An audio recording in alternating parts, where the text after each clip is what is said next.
تو وہ اس معاشرے میں اپنے آپ کو مسفٹ سمجھتا ہے. پھر مدارس کا ایک الگ پورا نظام تعلیم ہے, اسکولنگ کا ایک الگ نظام تعلیم ہے. تو وہ بچے جو مدارس سے پڑھتے ہیں, پھر وہ بچے جو ان اسکولوں میں جاتے ہیں, ان کے درمیان میں بھی کوئی ایک ایسا نقطہ آتا نہیں ہے کہ جس پہ یہ اکٹھے ہو کر ملک کی بہتری کے لیے, اسلام کی بہتری کے لیے کوئی مشترکہ لائحہ عمل بنا سکے.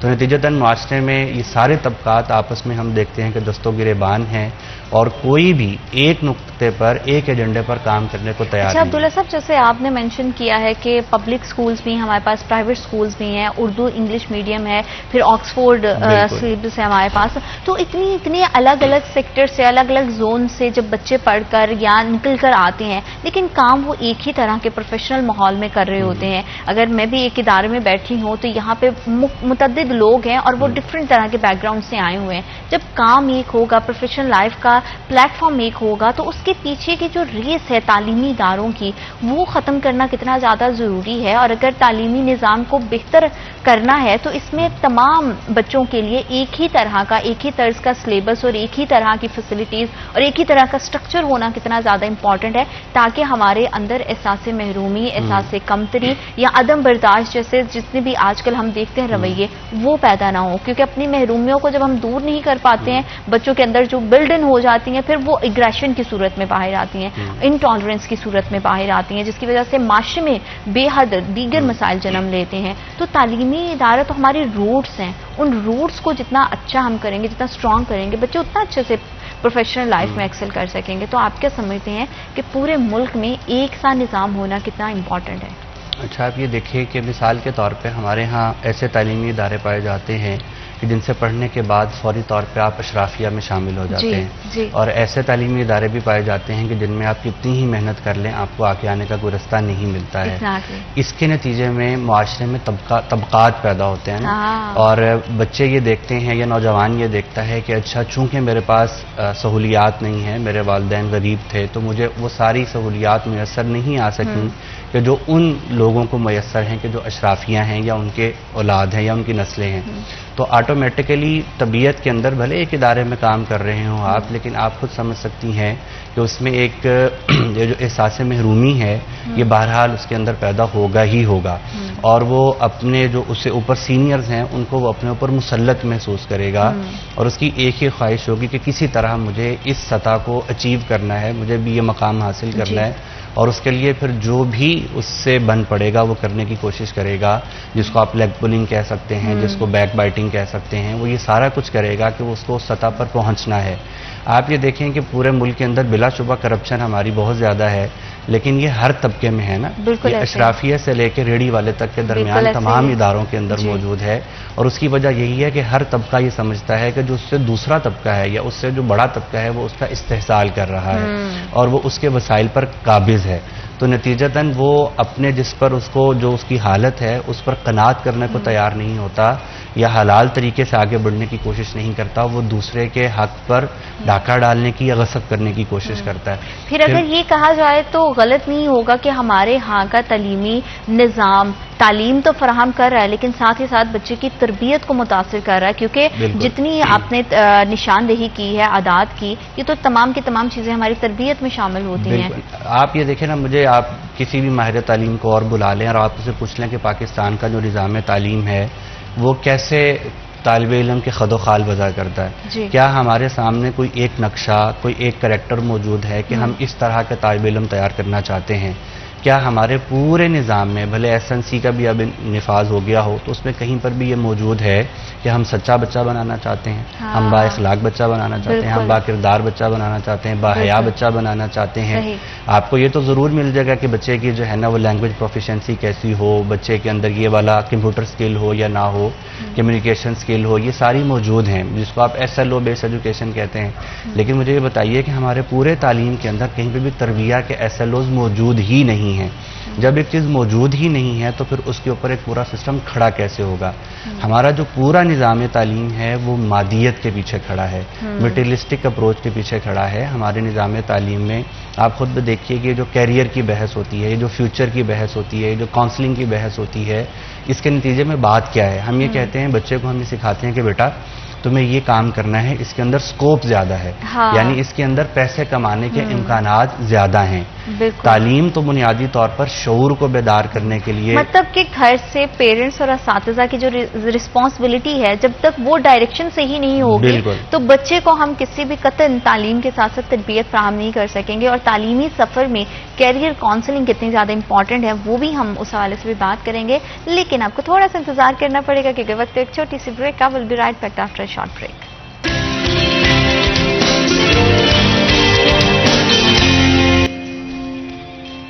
Welcome back after short break. آپ دیکھ رہے سٹی ایٹ 10 اور تعلیم کے حوالے سے گفتگو کا سلسلہ جاری ہے. بڑی مزیدار سی اور بڑی انفارمیٹیو چیزیں ہوتی ہیں جو ہم کوشش کرتے ہیں کہ آپ تک پہنچائیں. اور تعلیم اس میں وہ بیسک نیڈ ہے جو کہ ہر بچے کا حق بھی ہے، اور ہر پیرنٹس کو یہ سمجھنے کی بھی ضرورت ہے کہ جو صلاحیتیں، جو سکلز آپ کے بچے کے اندر ہیں وہ ضروری نہیں ہے کہ کسی اور میں ہوں، اور جو کسی دوسرا کے بچے میں جو صلاحیتیں ہیں، جو مہارات ہیں، جو وہ اس نے سیکھا ہے، جو وہ پڑھا ہے، ضروری نہیں ہے کہ آپ کے بچے کا انٹرسٹ بھی اس میں ہو. لیکن ہمارے ہاں بیسکلی 3 ہی طرح کے پروفیشن گھر سے دکھائے جاتے ہیں یا بتائے جاتے ہیں، جس میں بیسکلی سب سے پہلے آ جاتا ہے کہ آپ ڈاکٹر بنیں، انجینئر بنیں. اگر آپ کو کچھ نہیں ہے تو چلیں زیادہ سے زیادہ آپ ٹیچر بن جائیں. ہم ٹیچنگ کو بڑا ایک آسان پروفیشن سمجھتے ہیں، حالانکہ سب سے زیادہ مشکل ہے کیونکہ اس میں آپ کی تعلیم پر، تربیت پر غور کرنا ہوتا ہے، آپ کی بیس بنانی ہوتی ہے، آپ کو ایک بہتر شہری، ایک بہتر انسان بنانا ہے تاکہ آپ بہترین انداز سے معاشرے میں ایکسل کر سکیں. لیکن ہمارے ہاں کیریئر کاؤنسلنگ کی بہت زیادہ فقدان ہے.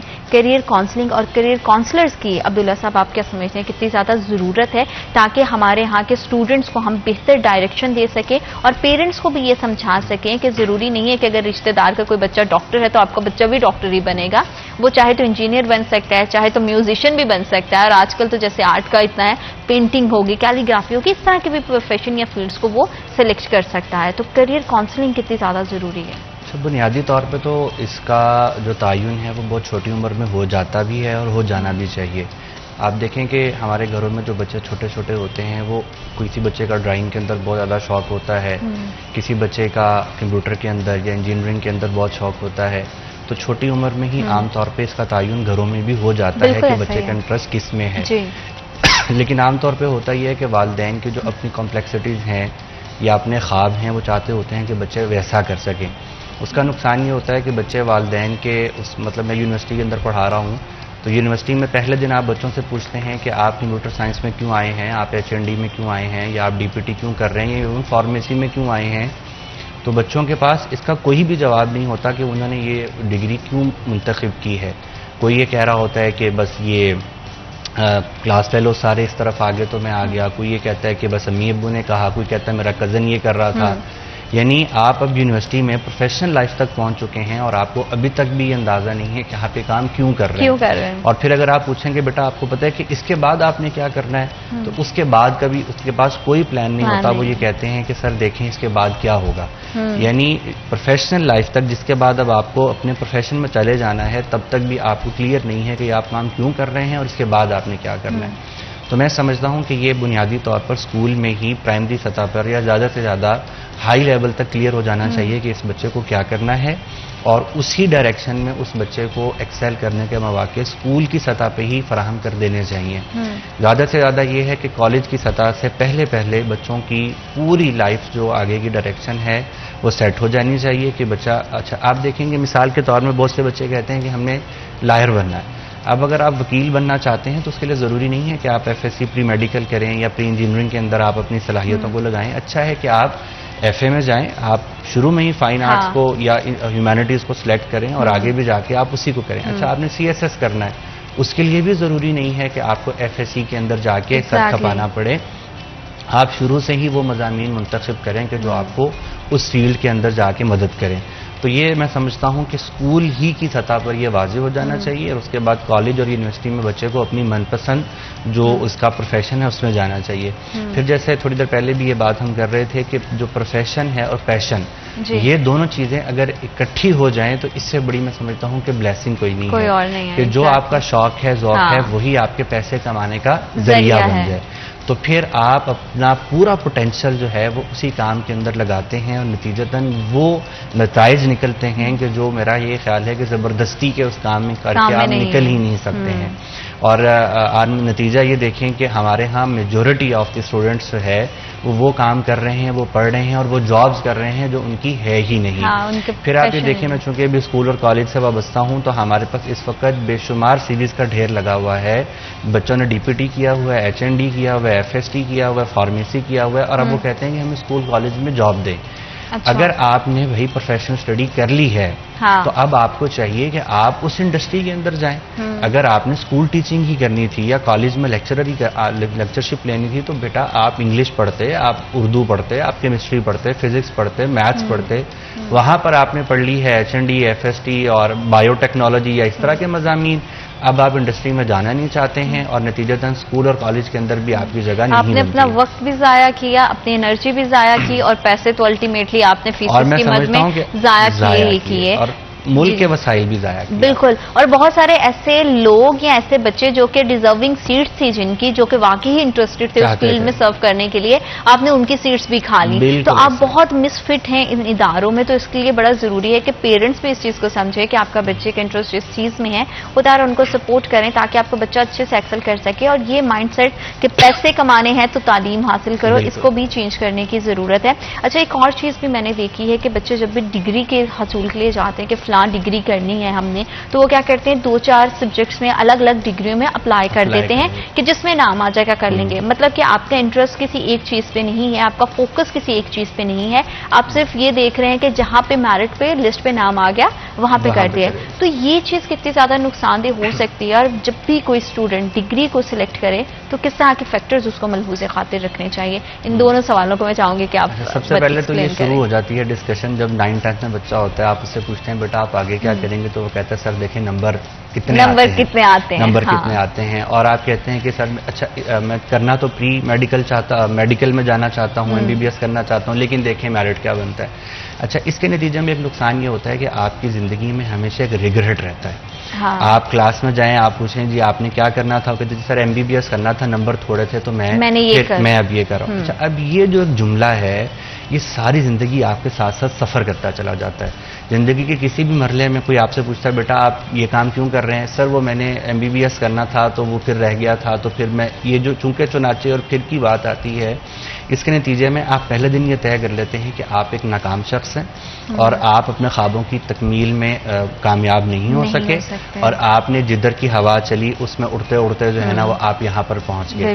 تو اس کے نتیجے میں پہلے ہی دن طالب علم کے دل میں ایک ریگریٹ رہتا ہے، شرمندگی رہتی ہے، ناکامی کا ایک احساس رہتا ہے. اور یہ اس کے پہلے تو دوران تعلیم اس کے ساتھ چلتا ہے، اور پھر جب وہ پروفیشن میں جاتا ہے تو پھر اس کے ساتھ ساتھ یہ سفر کر رہا ہوتا ہے اور وہ مستقل کمپیریزن سٹیٹ میں ہوتا ہے. اچھا میرا فلاں دوست، میری فلاں کزن جو تھی وہ تو اب ڈاکٹر بن گئی، اس نے اپنا ہسپتال بنا لیا، اس نے یہ کر لیا وہ کر لیا، اور میں اس سے پیچھے رہ گیا. جبکہ میرا یہ خیال ہے کہ جو آپ نے پیسے کی بات بھی کی، پیسے کمانے کا تعلق بھی پروفیشن کے اندر نہیں ہے. یہاں پر ہمارا اپنا یونیورسٹی کا ہاسپٹل ہے تو میں حیران ہوتا ہوں کبھی کبھی کہ فائلوں کی فائلیں بھری ہوئی ہیں ہم ڈاکٹرز کی سیریز کی، جو یہ کہتے ہیں کہ ہمیں آپ فری میں جاب دے دیں، ہمیں آپ صرف بیٹھنے کا موقع دے دیں. اور یہاں فیصل آباد میں ہاسپٹلز ہیں کہ جن کے جو اپنے ریفرنس میں ہمارے ہیں وہ یہ بتاتے ہیں کہ ڈاکٹرز آ کے پے کرتے ہیں کہ ہمیں آپ جاب دے دیں. یعنی آپ کو جو اتنا ایک گلیمر لگ رہا تھا کہ اس کے اندر بہت ہی پیسہ ہے، جب آپ نے اب کر لیا تو اب آپ جیب سے پیسے دے کے کہہ رہے ہیں کہ ہمیں اس میں جاب کرنے کا موقع فراہم کر دیں، کیونکہ جابز نہیں ہیں. بنیادی طور پر ڈگری کے اندر جاب کے اندر پیسے ہیں ہی نہیں، یہ بات سمجھنے کی ضرورت ہے. در حقیقت اگر آپ اس میں سکوپ کی بات بھی کریں تو وہ ہے آپ کی صلاحیت کے اندر، آپ کی قابلیت کے اندر، آپ کے ہنر کے اندر اور آپ کے پیشن کے اندر. اور وہ اگر آپ کا کوئی ایسی آپ نے ڈگری کر لی ہے کہ جو مطلب آپ شاید انگلش میں آپ نے ایکسل کر لی ہے، آپ نے اردو پڑھ لی ہے، چلیں اور نہیں میں سمجھتا ہوں اسلامیات ہی آپ نے پڑھ لی ہے، لیکن آپ کو اپنے اس مضمون پر دسترس حاصل ہے، آپ میں اس میں قابلیت ہے، شوق ہے، تو آپ کا پورے شہر میں ملک میں کوئی ثانی نہیں ہوگا اور آپ اسی کے اندر سب سے آگے چلتے چلے جائیں گے. اس لیے میں یہ سمجھتا ہوں کہ اس میں ایک ہی چیز سب سے پیش نظر رہنی چاہیے، مقدم رہنی چاہیے، اور وہ یہ ہے کہ آپ کا شوق کس کے اندر ہے. آپ اسی کے اندر جب جائیں گے، آپ نے پوچھا انٹر کے بعد جب آپ نے کوئی یونیورسٹی چوز کرنی ہے تو آپ صرف یہ دیکھیے کہ آپ کو کس چیز میں انٹرسٹ ہے اور آپ اس کو انجوائے بھی کریں. اور میں یہ سمجھتا ہوں کہ اگر آپ کہیں ہو سکتا ہے اس پہ بہت سارے آڈینس کا اختلاف بھی ہو میری بات سے، لیکن میں بیٹیوں کے حوالے سے خاص طور پہ یہ سمجھتا ہوں کہ بیٹیوں کو ایسی ڈگری جس میں ان کو انڈسٹری میں جانا ہے اور انڈسٹری میں جا کے ان کو وہاں پہ صبح 9 to 5 کی جاب کرنی ہے اور پھر ان کو ایک مردوں کے ساتھ مل کے کام کرنا ہے. میں سمجھتا ہوں کہ اس سے زیادہ بہتر یہ ہے کہ ہماری بیٹیوں کو وہ فیلڈ اختیار کرنی چاہیے، چوز کرنی چاہیے جس میں وہ انڈیپینڈنٹلی کام کر سکیں اور جس میں ان کو 9 to 5 کی ایک ریسٹرکشن نہ ہو. وہ اپنی ضرورت کے مطابق، شوق کے مطابق مناسب سی جگہ پہ، جس میں ٹیچنگ کا ایک شعبہ ہے، جس میں میڈیکل کا ایک شعبہ ہے. یعنی اب بیٹیاں ہماری کیا کرتی ہیں، وہ انجینئرنگ کر لیتی ہیں خیر سے، اور انجینئرنگ کرنے کے بعد اب آپ میکینیکل انجینئر بن گئی ہیں، آپ کیمیکل انجینئر بن گئی ہیں. میں آپ کی بات کو یہیں سے آگے کنٹینیو کروں گی کیونکہ وقت ایک چھوٹی سی بریک کا بڑی ہی پتے کی بات ہے، تو آپ نے کہیں نہیں جانا، ہمارے ساتھ رہنا. آپ دیکھ رہے ہیں سٹی ایف ایم.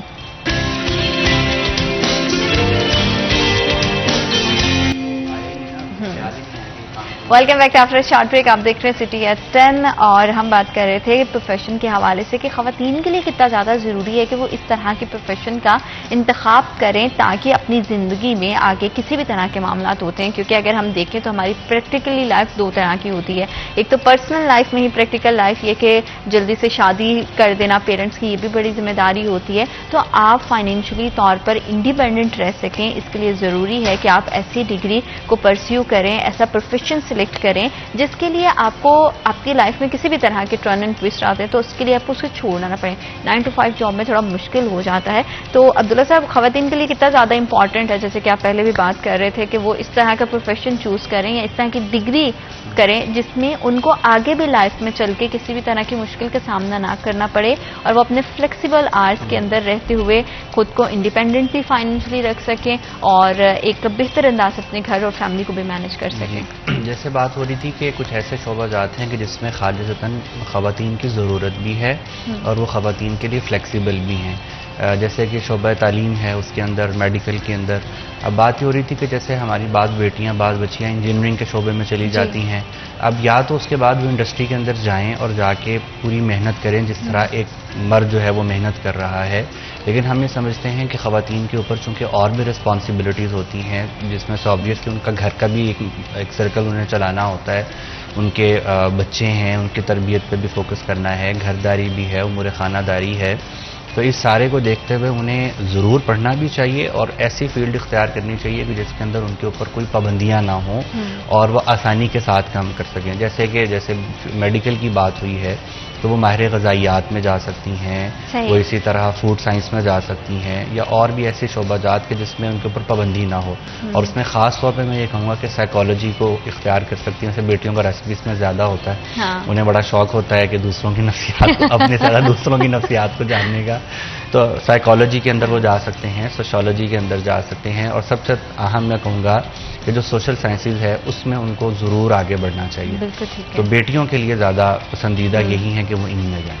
ٹھیک ہے، مطلب کہ آپ اپنے پرسنل انٹرسٹ کو دیکھیں، کسی بھی ڈگری کو پرسیو کرتے ہوئے یہ نہیں ہے کہ آپ کا میرٹ نہیں کہیں بن رہا تو آپ نے سوئچ کیا اور کسی دوسری جگہ پہ آ گئے. اچھا، آپ اپنی اتنی ڈیٹیل میں ساری چیزیں بتائیں ہیں تو یہ بھی بتائیے گا کہ آپ کے تعلیمی ادارے دوسری تعلیمی اداروں سے کس طرح سے مختلف ہیں، کیا فرق ہے اس کے اندر، اور اس سے اسٹوڈنٹ، جب بھی کوئی اسٹوڈنٹ کوئی تعلیمی ادارہ سلیکٹ کرتا ہے تو اس کی ذات پر کیا اثر جاتا ہے؟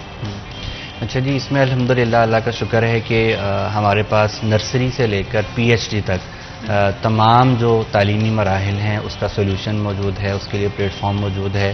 تعلیمی اداروں کی بات کریں تو دار ارقم سکولز کا نیٹ ورک موجود ہے، دی بلیورز انٹرنیشنل سکولز کا پورا پروجیکٹ موجود ہے، امہ انٹرنیشنل کالجز ہیں اور رفا انٹرنیشنل یونیورسٹی ہے. ہم الحمدللہ ایک ایسے نیٹ ورک کو لیڈ کر رہے ہیں کہ جس میں نرسری سے لے کے PhD تک بچہ داخل ہو جائے تو تمام مراحل کو ہمارے پاس ہی رہتے ہوئے طے کر سکتا ہے. میں سمجھتا ہوں کہ جو چھوٹی سطح کے تعلیمی ادارے ہیں یعنی اسکول لیول پر، اس پہ تو والدین کو سب سے پہلے ایسے ہی تعلیمی ادارے کا انتخاب کرنا چاہیے کہ جو بچے کی تربیت پر فوکس کریں. اچھا، یہ لفظ بھی اب اس قدر میں سمجھتا ہوں کہ عام ہو چکا ہے کہ ہر ایک ہی استعمال کر رہا ہے کہ جی تعلیم بھی اور تربیت بھی اور یہ سارا. لیکن عمومی طور پر تعلیمی اداروں کے پاس کوئی ماڈل نہیں ہے، کوئی اس کا سسٹم نہیں ہے کہ یہ ہوگا کیسے. دار ارقم کی بات کروں یا بلیورز کی بات کروں تو اسکولس کی سطح پر الحمدللہ ہمارے پاس ایک پورا تربیہ ماڈل ہے جس کا نام ہے حسنہ تربیہ ماڈل، اور اس کے اندر 25 اوصاف ہم نے طے کیے ہیں کہ جو بچہ دار ارقم سے نرسری سے لے کے میٹرک تک پاس کرے گا، یہ 25 اوصاف اس کے اندر پیدا ہوں گے، جس کے اندر بچے کی خود مختاری ہے، خود انحصاری ہے، بچے کی ابلاغ کی صلاحیت ہے، ٹیم ورک کی صلاحیت ہے، بچے میں سچ بولنا ہے، امانت داری ہے، بچے میں دیانت داری ہے، اسی طرح بچے کے اندر جو ہے وقت کی پابندی ہے، محنت کرنا ہے، سوچنے کی صلاحیت ہے، مطالعے کی صلاحیت ہے. اس طرح ہم نے 25 اوصاف طے کیے ہیں، اور ان 25 اوصاف کو حاصل کرنے کے لیے پورا نصاب ہے جو کریکولم کا حصہ ہے، اور وہ ہم بچوں کو دوران تعلیم ہی اس پورے نصاب سے گزارتے ہیں کہ بچہ غیر محسوس طور پہ اس کی تربیت ہوتی چلی جاتی ہے. اسی طرح اسی نصاب کے اندر ہمارا ایک بہت اچھا پورشن ہے جس کا نام ہے آؤ بچوں سنیں کہانی، اور وہ والدین کے لیے ہے. یعنی ہم یہ طے کرتے ہیں کہ جو کچھ ہم اسکول میں پڑھا رہے ہیں والدین اس کے برعکس نہ جا رہے ہوں بلکہ اس کے مطابق ہی کام کر رہے ہوں. تو والدین کے لیے بھی اسی کا حصہ بنتا ہے کہ بچوں کو آج اسکول میں یہ بتایا گیا ہے تو گھر میں شام کو آپ کو یاد ہوگا کہ ہماری نسل کی حد تک تو یہ تھا کہ گھر میں ایک بڑا بوڑھا جو ہے وہ ساروں کو بٹھا کے کوئی نہ کوئی کہانی سناتا تھا، اور بچے وہ ایک بڑا اس حلقے کو انجوائے کرتے تھے، گھر کا اجتماعی اہل خانہ ہوتا تھا. تو جو اب بہت زیادہ اس ماڈرنائز جو دور ہوا ہے اس میں ختم ہو گیا نا، موبائل کا دور آ گیا، اسکرین ٹائم آ گیا. تو ہم نے اس کو لازمی حصہ بنایا ہے کہ والدین 100 کہانیاں ہیں، والدین روزانہ اپنے بچوں کو شام کو بٹھائیں گے اور وہ کہانی سنائیں گے، اور اسی کہانی کو پھر ہم اسکول میں لے کر چلتے ہیں. تو اسکول کی سطح پر ہمارا یہ ماڈل ہے. کالج کی سطح پر ہمارا امتی سیلف ڈیولپمنٹ ماڈل ہے کہ جس کے اندر ہماری 6 اقدار ہیں، اور ہم یہ دعویٰ کرتے ہیں کہ کالج کے 2 سالہ دورانیہ میں ایمان ہے، اخلاص ہے، اجتماعیہ ہے، لیڈرشپ ہے، احتساب ہے، یہ بچے ہمارے اس دوران تعلیم ہی ان کے اندر داخل ہو جائے، انکلکیٹ ہو جائے. میں مثال کے طور پہ اس کی ایگزامپل دیتا ہوں کہ اگر ڈائجسٹو سسٹم پڑھایا جا رہا ہے کلاس کے اندر تو یا آئی کا اسٹرکچر پڑھایا جا رہا ہے تو ظاہر میں تو لگ رہا ہے کہ یہ بایو کا کوئی لیکچر ہو رہا ہے، لیکن ہمارے ٹیچرز کی اس طرح ٹریننگ ہے کہ وہ اسی کو پڑھاتے پڑھاتے اس میں شامل کریں گے کہ اس میں اخلاقی پہلو کون سے ہیں. یعنی اگر ڈائجسٹو سسٹم پڑھایا جا رہا ہے تو اس میں پیٹ کے لیے کون سی چیز حلال ہے اور کون سی حرام ہے. بالکل ٹھیک. اگر آئی کا اسٹرکچر پڑھایا جا رہا ہے یا ٹیسٹ برڈز پڑھائے جا رہے ہیں تو اس میں ٹیچر یہ بتاتے ہیں کہ بیٹا آرٹیفیشل فوڈ آپ کھاتے ہیں تو اس کے کیا نقصانات ہوتے ہیں، اور اگر آپ پروسیس فوڈ کھاتے ہیں یا اگر آپ نیچرل فوڈ کھاتے ہیں تو اس کی آپ کی طبیعت پر کیا اثرات ہوتے ہیں. یا اگر آئی اسٹرکچر پڑھایا جا رہا ہے تو بچوں کو ساتھ میں ہی ڈوز اینڈ ڈونٹ بھی پڑھائے جاتے ہیں. ہمارا جو پورا نظام تعلیم ہے اس میں 3 کانسیپٹس ہیں وہ ہمارے پورے اس کے ساتھ ساتھ چلتے ہیں.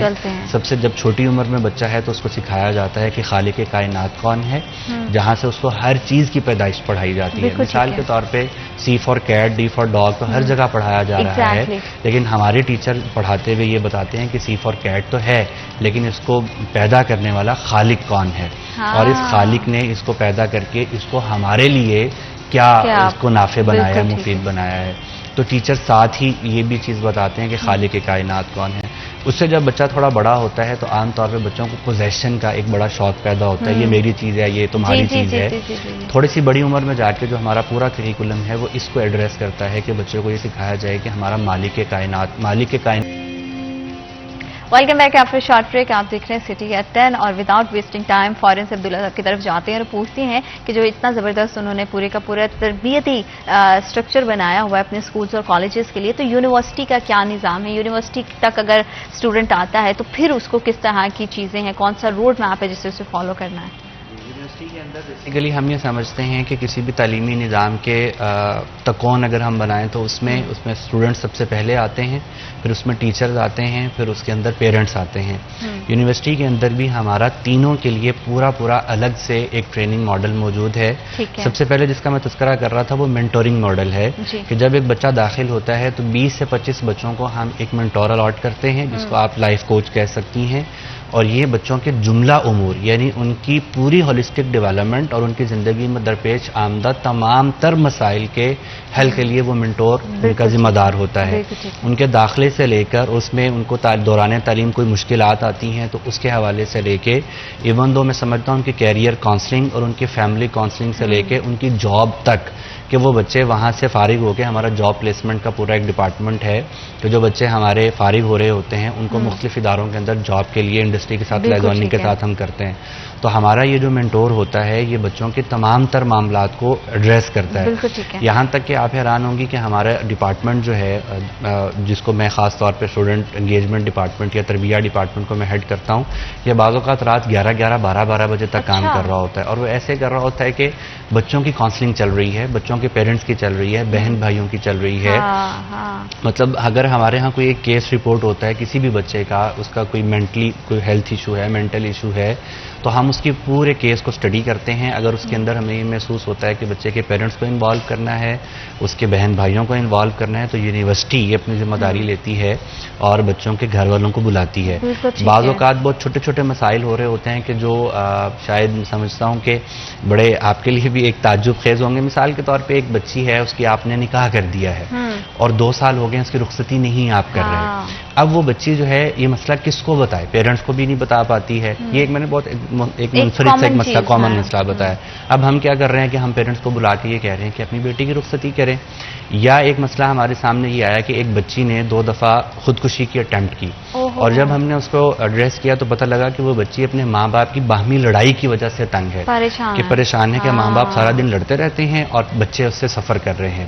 تو اب ہم نے ہمارے ڈپارٹمنٹ یا یونیورسٹی نے کیا کیا کہ ہم نے ان کے پیرنٹس کو بلایا، ان کے گھر خود بھی گئے، کاؤنسلنگ کی، انہیں سمجھایا کہ آپ کی وجہ سے بچے کتنا سفر کر رہے ہیں. تو یونیورسٹی ہماری یہ جو مینٹورنگ ہے ہماری، وہ ہر طرح کے بچوں کے جو مسائل ہیں، سو دس از ایکچولی کالڈ دا تربیت، اور اسی کو آپ تعلیمی اداروں کا بنیادی مقصد کہہ سکتے ہیں کہ یہ ہونا چاہیے. تو ہمارا ڈپارٹمنٹ جو ہے وہ بچوں کے جتنے بھی اس طرح کے ایشوز ہوتے ہیں ان کو ایڈریس کرتا ہے. اسی طرح پھر ہمارے بچوں کے ساتھ ساتھ اساتذہ کے لیے اور والدین کے لیے افیکٹو پیرنٹنگ کا پورا ایک ماڈل ہے جس میں 8 سیشنز ہیں اور ہم کرواتے ہیں. اور الحمدللہ پچھلے 3-4 سالوں میں فیصلہ آباد کے اندر جس شہر میں ہم بیٹھے ہیں تقریباً 30,000 ماؤں کے ساتھ ہم یہ سیشن کر چکے ہیں. اور ظاہر تعلیمی ادارے کے پلیٹ فارم سے ہم لوگ کر رہے ہیں.